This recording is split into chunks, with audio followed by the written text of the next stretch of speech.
If you have not followed his Triple H horse racing podcast, you're missing out. It's one of the best podcasts in the country.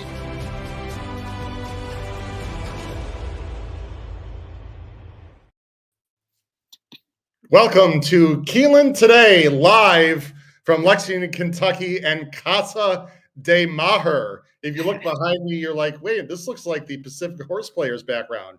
It sure is. I'm your host, Howard Kravitz, here at Noah Maher's family's wonderful house here in Lexington, along with my great co-host. First time on Keeneland Today, we have Jackson Muniz. Jackson, how you doing this morning?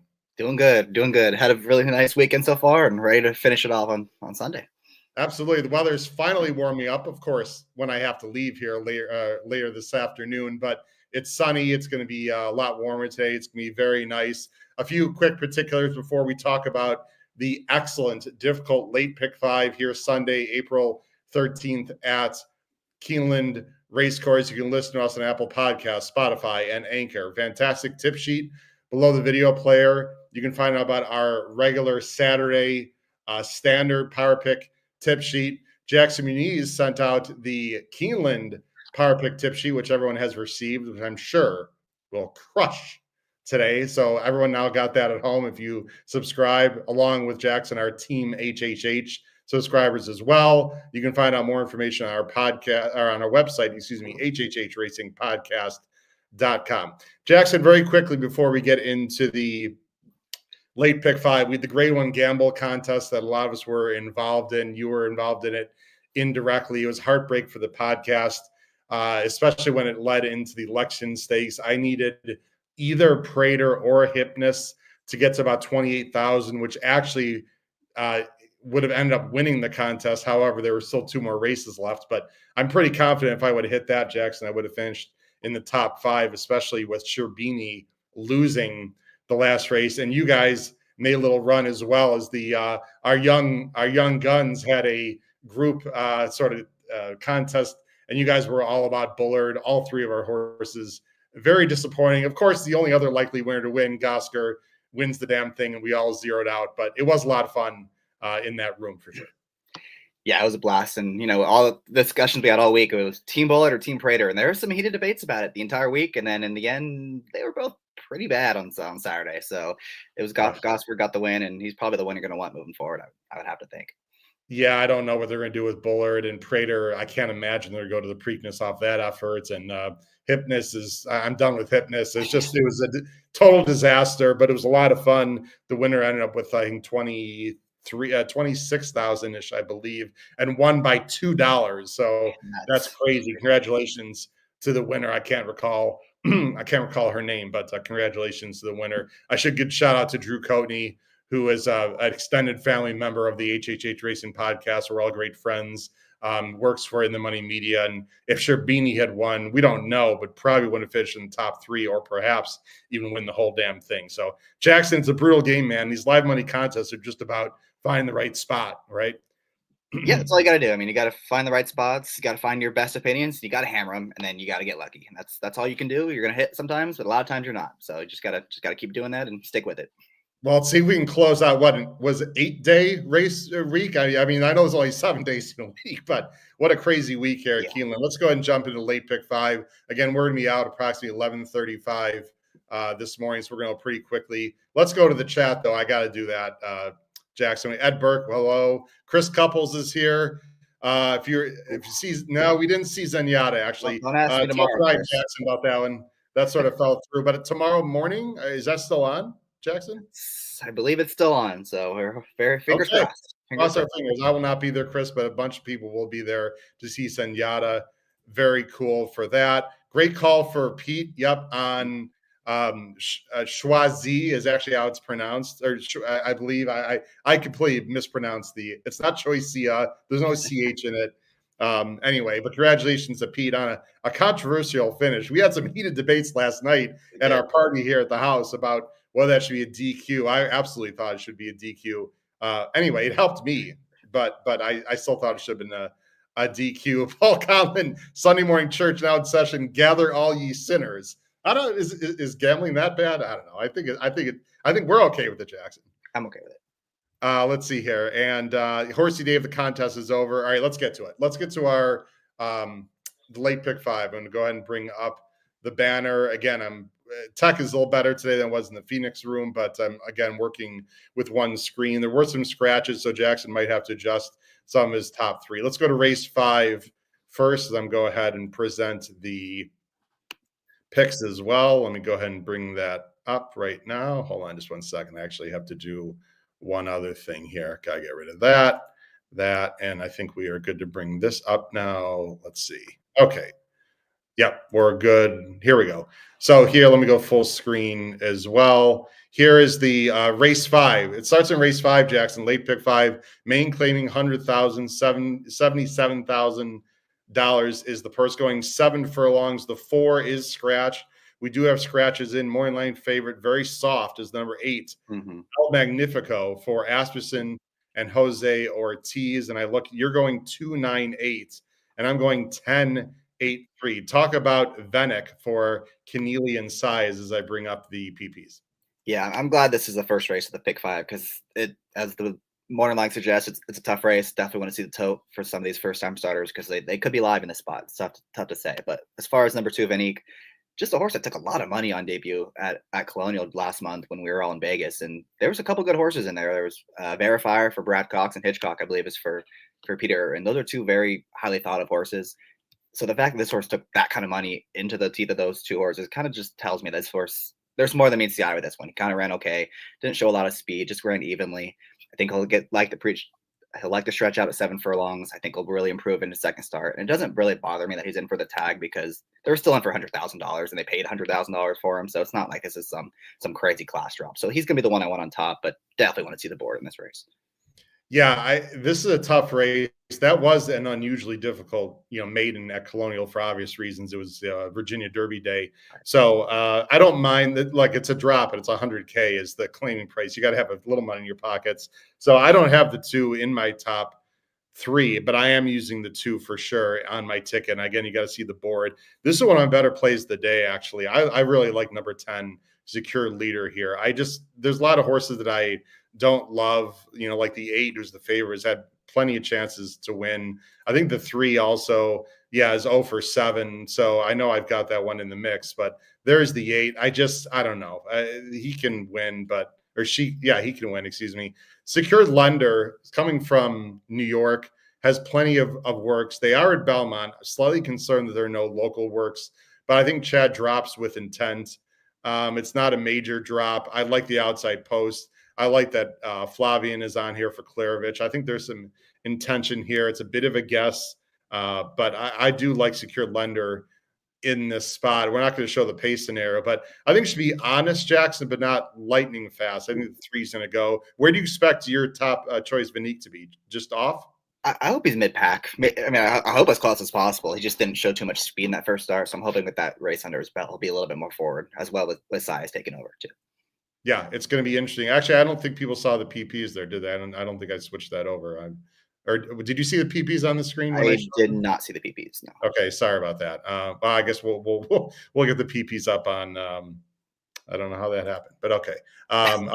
It's different because we're going to skip the Equibase. It just makes it more difficult for me. Okay.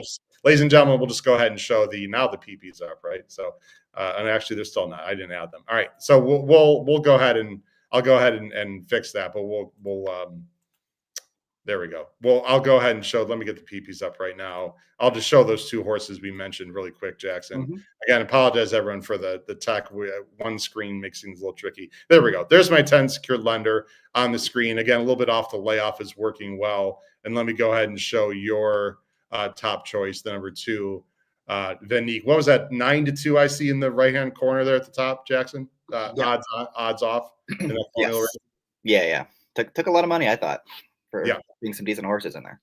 Yeah, I agree. All right, let's go ahead on to the next race. Flip that over. Race 6. Race 6, you see our picks on the bottom of the screen. I'm going 2, 10, 12. Jackson's going 12, 10, 3. So we are thinking somewhat similarly here in race 6. This is a very interesting main special weight turf event. Gone a mile 16th for restricted 3-year-old colts, $110,000 is the purse. There's the scratch is the 11. I know you have a pretty strong opinion here of the number 12 Brushfire for a guy named Michael Maker, who I heard is pretty good on the turf.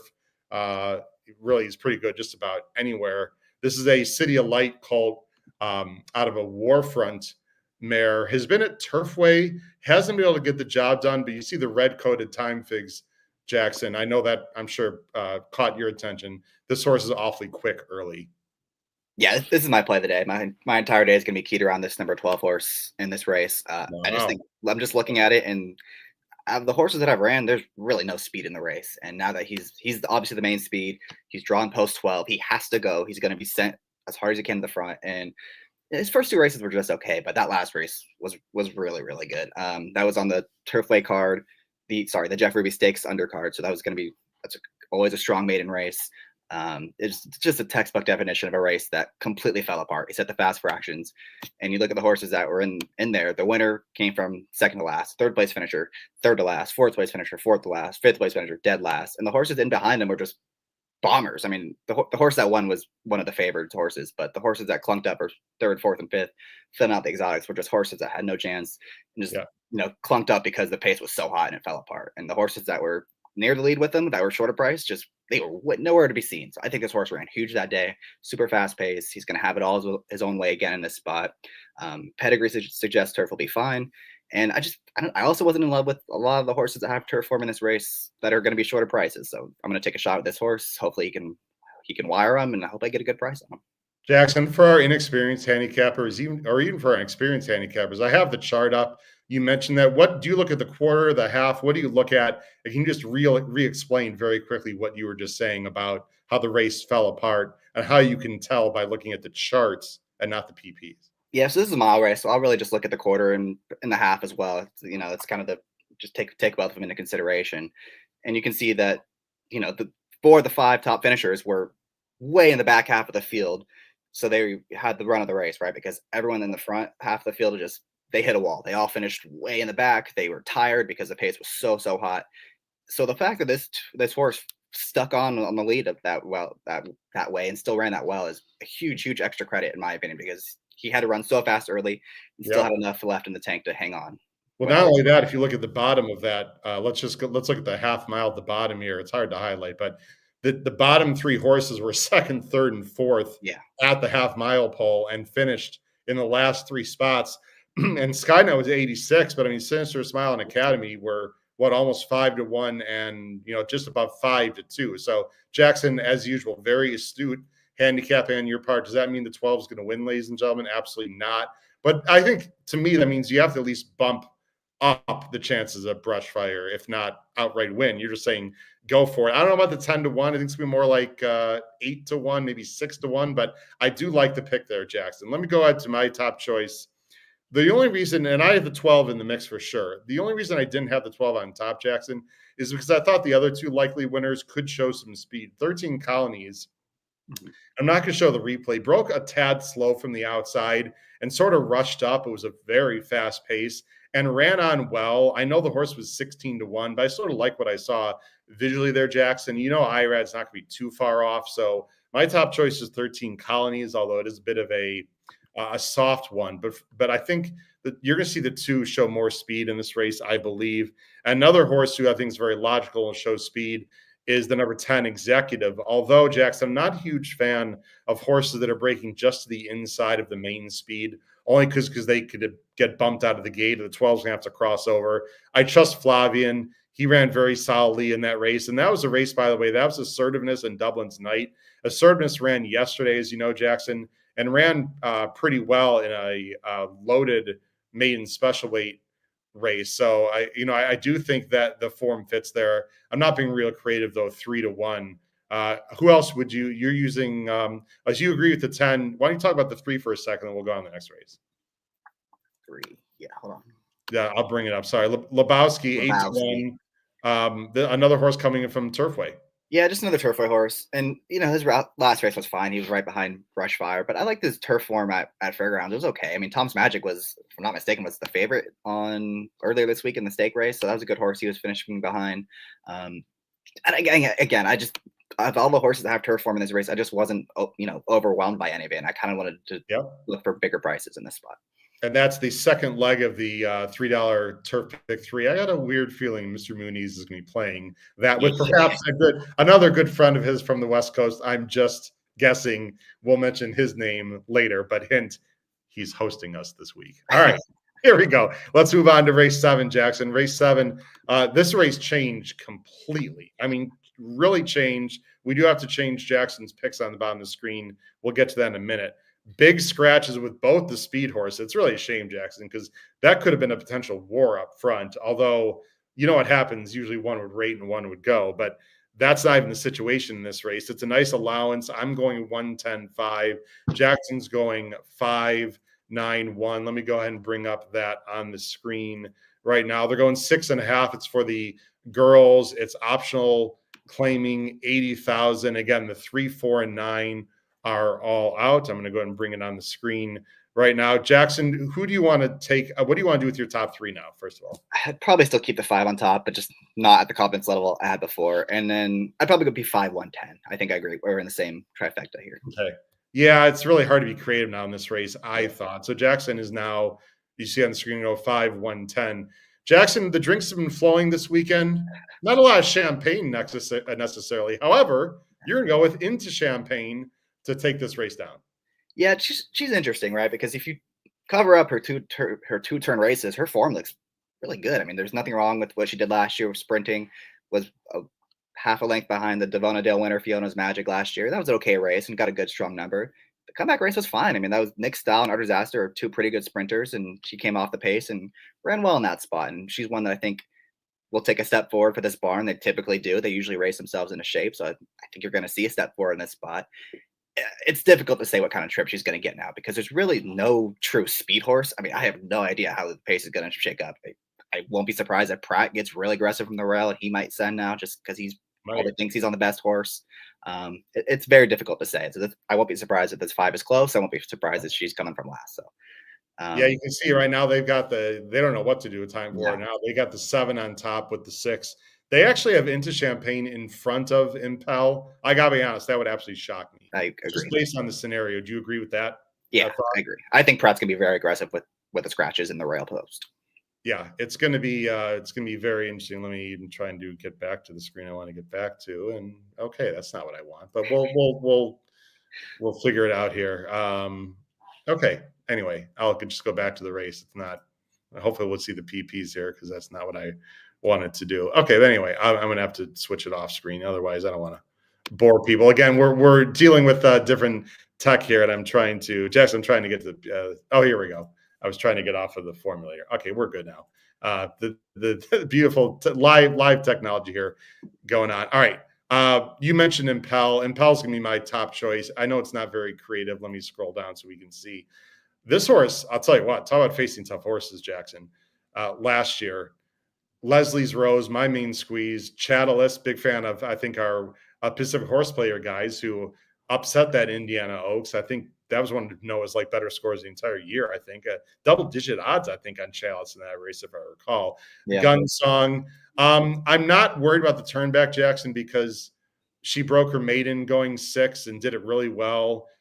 Was very competitive in the 8 Bells on Oaks Day last year. 6.5 might be a little bit short off the layoff. I'm guessing Cox is not real happy with seeing these speed scratches, but the field is much less talented now. It just seems very logical. This could even be a single for me in the late pick 5. I wasn't planning on doing that originally, but it's very possible now for me. I just want to mention, actually, the 4 is out, so that forget that. Let's talk about the 10 real quick and move on.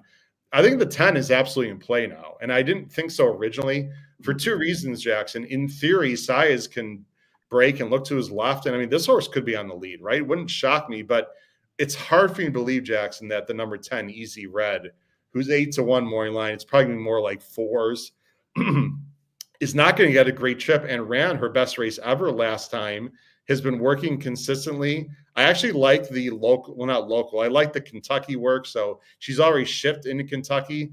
I think there's a lot to like here as the alternative. I agree. I definitely need to upgrade her pretty significantly now, and she's probably the one that's going to get the run of the race no matter what, just from the outside post and her natural speed. And look, I was going to give Harbor Springs a big look in the Madison on Tuesday, and this horse was a length behind that horse, so I kind of have by default, I kind of need to use this horse now in this spot. So I think she's going to get a good trip, but she'll definitely be on my tickets as well now.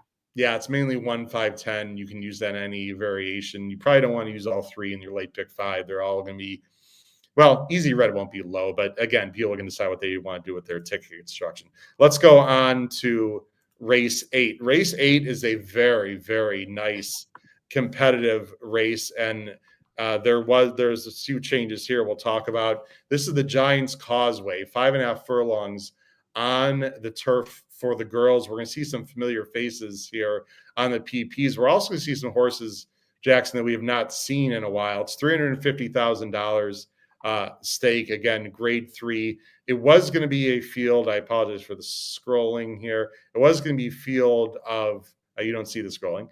It was going to be a field of 10, but I think it's now a field of 8. I'm going 7-4-2. Jackson's going 6-7-4. It's very interesting, Jackson. The 6 and the 7 are new acquisitions for the Clement barn.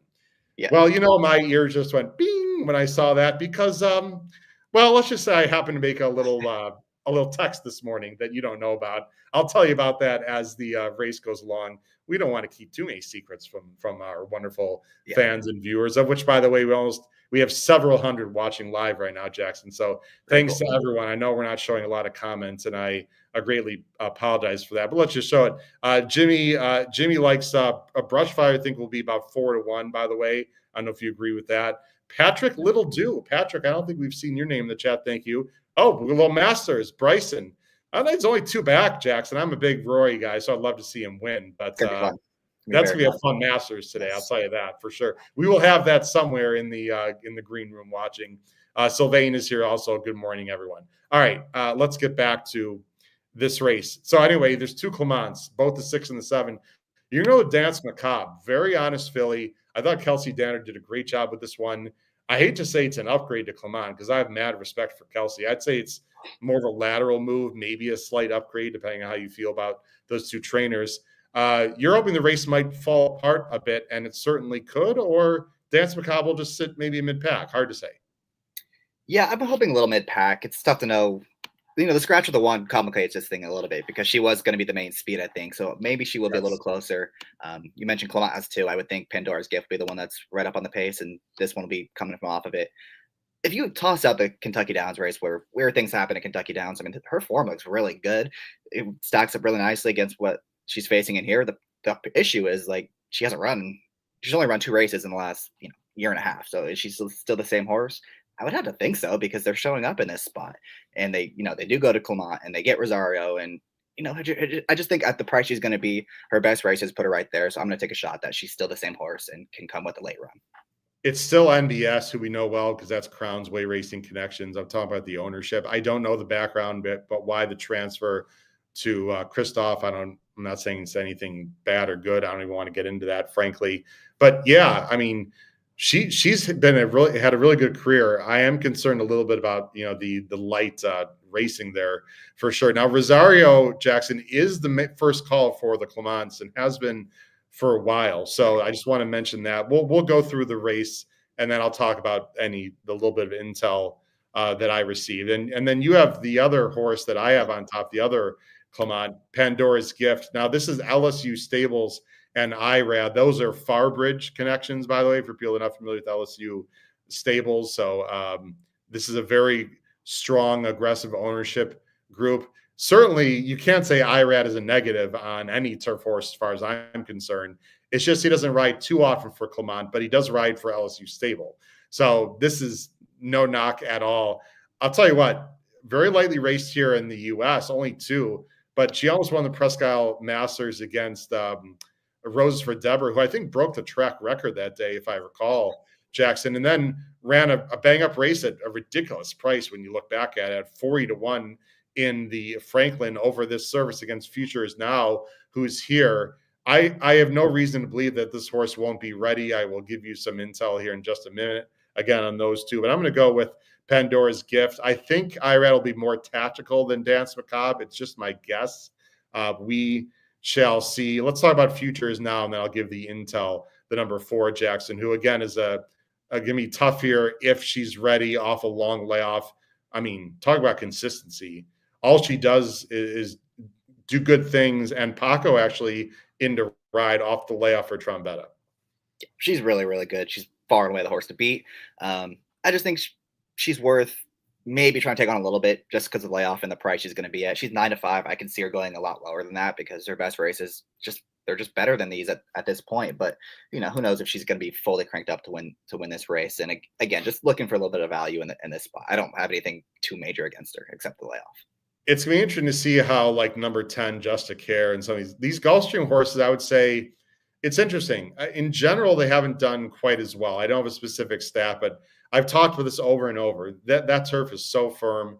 Keeneland's more lush. It is drying out now. And they might even be firm today. We'll see. But I'm just a little bit negative to those horses in general. I prefer the horses coming back off layoffs that have a lot of class. Let me just quickly talk about what I know from the 6 and the 7. Again, I don't want to, out of respect to the connections, and I don't want to be too specific. And frankly, what I got was a little more general. But both Dance Macabre and the number 7, which we see right now, Pandora's Gift, they're both working well. The barn, I wouldn't say, how do I put this? Not overly confident. They're 100% cranked up and ready to go. Miguel and Christoph, they're a bit cheeky, to put a little UK language in there. I mean, they won't always show their best hand. They're very honest, but they tend to be pretty tough on their horses. And what I mean by tough, I mean, they don't come out and say, I love a horse, in general, even if they think the horse has got a great shot. So, they're not always glowing about their horses, which can be, you got to read between the lines. I will say in general, Pandora's Gift is probably a little more ready than Dance Macabre. Now, I don't think that's really saying much because Dance Macabre has not run nearly as much recently. Now, they both haven't run in a while, but I don't think that's a surprise when you hear that, Jackson. No, it's not. And the problem is you're guessing for the 4, who's going to be the favorite. You're guessing for the Clement, and you're guessing for both Clements. I mean, none of these horses have ran. So do you want to take the layoff horses, or do you want to take the horses that might be a little bit slower but have more recent form? For sure. It's going to be a fun race. Last race, we'll just talk for a few minutes, talk about our best bets, and wrap it up. Thank you so much, everyone, for joining us. Again, we now have, Jackson, over 300 people watching live. It's unbelievable. Again, Howard Kravitz, Jackson Muniz, here to talk about the late pick 5. The last race, the closeout leg. How are we going to get paid? As our good friend PTF would say, I'm going 12-10-6. You're going 10-1-3. This race is tough. I mean, you're going to have to spread here, I would think. This race right here, as I'll bring it up on the screen. Let me go ahead. I'm so used to doing it a certain way, Jackson. Okay. I'll bring it up on the screen first. And this is maiden 20. This is about as low, I think, as it gets on the dirt. But, when it's Keeneland or Saratoga or, Del Mar, Jackson, you see a lot of drop downs, and these are not your normal maiden 20s. It is a big field. I think the 3 is scratched. I think that's it, right? Yes, the 3 is out, so it's a field of 11. And you're going to the 10, Storing the Streets at 8-1, who I have in second, blinkers on, Ian Wilkes and Brian Hernandez. Yeah, brutal race. I mean, you could really make a case for just about anyone in this spot. My only real opinion is I'd be against the favorite. I don't think the favorite's that great. I do think this horse is interesting. Drawn well on the outside, blinkers going on, finally cutting back to 1 turn, which I think this is what he wants to do. His best race last November came at Churchill Downs, went the 7.5 furlong. We got a very similar trip that he projects to get today, right? That outside stalking trip on the fast pace where he opened up 4.5 lengths in the stretch and just got a little tired late. That was going 7.5. This is going to be, I believe it's 6. So cutback should do him well. I think with these lower level races, I want horses that are going to be forward and that are going to be, stay out of trouble. You don't want these horses stopping and starting, getting in traffic. Just keep them in the clear, let them run around there. And at the price he's going to be, I think this is a horse that I want to use pretty prominently in my bets. Yeah. Can you explain very quickly what dirty up forward means? Because that's exactly what I saw here. Yeah, I mean, you got to remember this race today is going 6 furlongs on the dirt, and this horse has been going 2 turns on the turf. It's just completely different animal. The race before that was going 2 turns on the dirt, and you can kind of see in his last 2 races going much further. He fades. All these running lines, he's losing ground late. Even the race that I mentioned, the 7.5 one, he's losing ground late. This kind of just screams cut back to me, and he's finally getting it today. I agree. it's almost like a default. I mean, I'm not, how do I say it? It's not that I'm not proud of this pick, but there's just so many questions this race. And I'm going to go with a horse that I don't think has a lot of questions. And that's the number 12, Parade of Fears. Wesley Ward, I've got a bunch of stats. I'm going to pull up Pete Visco or Paul Halloran, even though I'm a math guy. Very quickly for everyone, I'm just going to rattle down. The favorite, the number 2, which we're going to show, the morning line favorite, Jimmy Toner trains the 2. 2 for 34 off 6+ month layoff for the, let me just show that, the number 2, who we're both against. That is Romantic Lead. Again, bad stats for Toner. The 4, Wade and Canelato, 1 for 26 with debuting maiden claimers. The number 11, Beck Spirit for Romans is, again, 1 for 18 debuting maiden claimers. And then you get to Wesley Ward. How about this, Jackson? 32% debuting in maiden claiming races, not maiden special weight in the last 5 years. That is very telling to me. The breeding says this horse is quick early. It's hootenanny, right? No shock there. I don't know how good he is. Obviously, he's no killer because he's in for 20, but it's Johnny V. He's going to break probably well. I think he's going to be a major player. There are a few long shots that we like, though, in this race. You've got the 1 and 3. Quickly talk about those, and I'll talk about my 2nd and 3rd. Yeah, the 3 scratch, unfortunately. The 1 is just is a speed play for me. I mean, he's drawing the inside. He's got one way to go, and it's to the front. And he's coming out of a couple of races that, at least the most recent one was a very fast pace. He didn't really stay on with it. Now he gets a bit of a cutback. And his dirt races are fine. I mean, I know he's 0 for 16. He's had plenty of chances. But in a race where, again, I just don't trust any of these shorter prices. Like, I want to use as many big prices as I can, because I just think it's that kind of race where it's wide open. I agree. I even threw the 6 in there. I mean, when you look at the time for him, now, unless you think a firster is going to win, the number 6, Soko and Lime, I know doesn't look very good, but based on time form, Jackson, not that far off, dropping in from main special, was up close to a very hot pace for the level. I see a 46 breezing at the Churchill Downs Training Center. I mean, Torres, you're going to get a huge price here. And I would assume you're going to say you're not going to talk me off anyone off of any price here. I mean, Maravich, the number 7, looks horrible on paper, but this is a major trainer change to Asperson and gets Jose Ortiz. I think you got to be creative in this race. And we're both trying to, I don't even think I'm going to use the 2 at all. I'm just going to toss the 2 completely and just hope that we're right. But I think weird things can happen in that last race, Jackson. So we shall see. I don't have banners, but quickly talk about your best bets. I'll talk about mine. We'll wrap up the show. Yep, it's going to be Brushfire. It's pretty simple today. If Brushfire wins, I'm going to have a pretty good day. And if he doesn't, it's going to be a long drive back to the house. But hopefully get that horse on the lead, and hopefully take him as far as I can on the front end. I like it. And I think the speed with the rails out a little bit, getting a little firmer. I think the turf could play a little more speedy today. I'm sure you are hoping that's the case. I like Secured Lender in race 5. It's the 10 horse. It's not the best of best plays I've ever tossed out, but they are given out. I shouldn't say tossed out. People are going to think I don't like the horse. Not the best horse I've given out ever for a best bet, Jackson. That's where I'm going with. Any final thoughts for anyone playing the late pick 5 or anything early in the card? There's a very, very live firster for Ward. I think it's in race 1, who could be a complete monster. You don't see 4 to 5 morning line too often, even these baby races. Or just any general thoughts for the rest of the card or anything today? Just real quick on the Ward horse in the first. He was working with the 12 that you mentioned in the last race, so keep an eye on how the 8 horse does. It wasn't like crazy fast work, but they were working together, so it's a little interesting. Just another bomber I'll get throughout is the Vicky Oliver horse in race 3. It's a turf race. He's number 7. Can't think of the name, but had a lot of trouble at Kentucky Downs, and just seems like a horse that should move forward in this spot. Very good. Jackson Muniz, awesome job, my friend. Thanks for watching, everyone. It's been Keeneland today. We got a great number of shows next week. Check us out on YouTube and our listening platforms. For Jackson Muniz, this has been Howard Kravitz. Keeneland today for Sunday, April 13th. Hope you do great at Keeneland, and hope if you're a golfer, hope the golfer you're cheering for, the Masters, wins, which would be unbelievable. A lot of dual TVs going on today. Crush your bets at Keeneland in late pick 5. Take care, everyone. Have a great day. Bye-bye.